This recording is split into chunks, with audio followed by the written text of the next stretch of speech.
March for Gaza কর্মসূচি আজ দুপুরে রাজধানীর সোহরাওয়ার্দী উদ্যানে হবে মূল আয়োজন। এই কর্মসূচিতে যোগ দিতে এরই মধ্যে রাজধানীর বিভিন্ন প্রান্ত থেকে রওনা দিয়েছেন সর্বস্তরের মানুষ।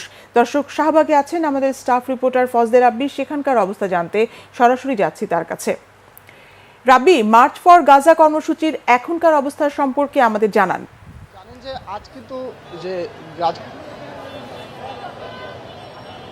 আজ কিন্তু যে কর্মসূচি, আপনি জানেন যে মার্চ ফর গাজার যে কর্মসূচি, এই কর্মসূচির প্রেক্ষিতে কিন্তু সকাল থেকে আসলে বিভিন্ন শ্রেণী পেশার মানুষ কিন্তু সেই শাহবাগে জড়ো হচ্ছে। আপনি জানেন যে গাজায় যে নৃশংস বর্বরতা চালানো হচ্ছে, তার পরিপ্রেক্ষিতে কিন্তু আসলে মুসলিম বিশ্ব অনেক আগে থেকেই সোচ্চার। ইভেন বাংলাদেশ কিন্তু অনেক বেশি সোচ্চার দেখা যাচ্ছে। যে কোনো ইসরায়েলে বা গাজায় যে ধরনের হামলা চালানো হয়, বর্বর হামলা, এই ধরনের হামলার প্রতিবাদ কিন্তু বাংলাদেশের নাগরিক সবসময় করে আসছে, অতীতেও দেখেছি আমরা।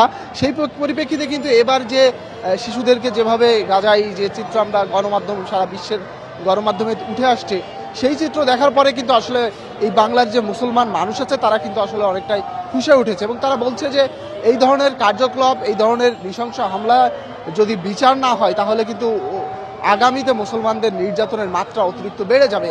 যার ফলে কিন্তু তারা আসলে সোচ্চার এবং তারা এখানে আসলে দেখতে পাচ্ছেন এখন বিভিন্ন পতাকা হাতে কিন্তু তারা আসলে স্লোগান দিচ্ছে এবং ফ্রি প্যালেস্টাইন, অর্থাৎ ফ্রি ফিলিস্তিনি স্বাধীন রাষ্ট্র হিসেবে যে তাদের যে বছরের পর বছর যে দাবি দেওয়া, সেটা কিন্তু আসলে তারা বক্তব্য তাদের উঠে আসছে এবং তারা চাচ্ছে যে ইসরায়েল যে বর্বর হামলা চালিয়েছে তাদেরকে আন্তর্জাতিক আইন আদালতে একটা বিচারের প্রক্রিয়ায় যেন খুব দ্রুতই তুলে আনা যায়, সেই প্রক্রিয়াটাও কিন্তু আসলে তারা বারবার বলছে।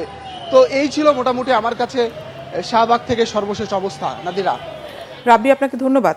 দর্শক, শাহবাগ থেকে কথা বলছিলেন স্টাফ রিপোর্টার ফজলে রাব্বি।